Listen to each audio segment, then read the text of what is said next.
Baik, kita lanjut ke video berikutnya. Pertanyaan nomor 3.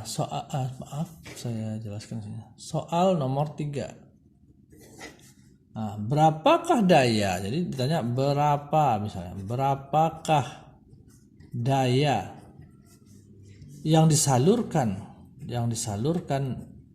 sumber pada soal sebelumnya. Ini soal nomor 4, maaf, soal nomor 4. Tadi soal nomor 3. Berapakah yang disalurkan oleh sumber pada soal sebelumnya atau soal nomor 3 barusan? Jadi kita lihat lagi ya bahwa ini di sini gambarnya begini ya. Soal sebelumnya itu bahwa di sini beban, kita cari Zin-nya sudah. Sekarang kita tahu bahwa ini generator sumber. Berapa daya yang dikirim oleh sumber ini masuk ke beban? Itu yang harus kita cari. Pertanyaan daripada soal tadi. Maka kita bisa menggambarkan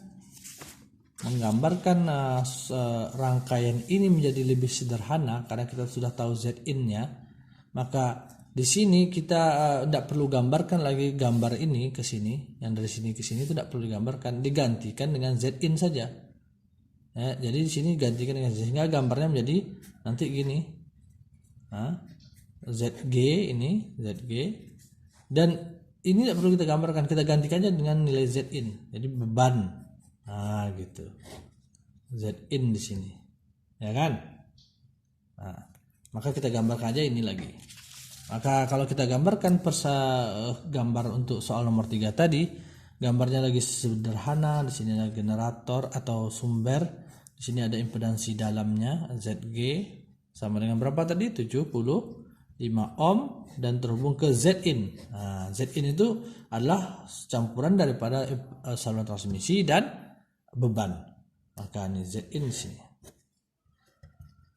Zin nilainya tadi kita sudah dapatkan nilainya 133,33 atau sama dengan 100 kuadrat per 775. Itu pada soal sebelumnya. Maka kalau kita mau tahu berapa nilai daya yang masuk ke beban atau ke Zin ini, ke beban, maksudnya ke beban, maka kita harus tahu nilai arus yang masuk ke beban. Nilai arus yang masuk itu I, karena rumus daya itulah P sama dengan I kuadrat dikali beban ZL.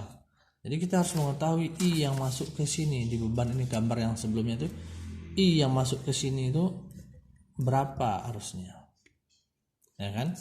Maka kita bisa mencari I-nya, I yang masuk ke sini itu dengan cara apa? Dengan cara memakai hukum Kirchhoff biasa, hukum apa? Hukum pembagian tegangan Kirchhoff, bahwa pembagian arus Kirchhoff, bahwa arus di sini I itu sebenarnya rumusnya adalah V, itu V per ZG tambah Zin. ZG tambah Zin.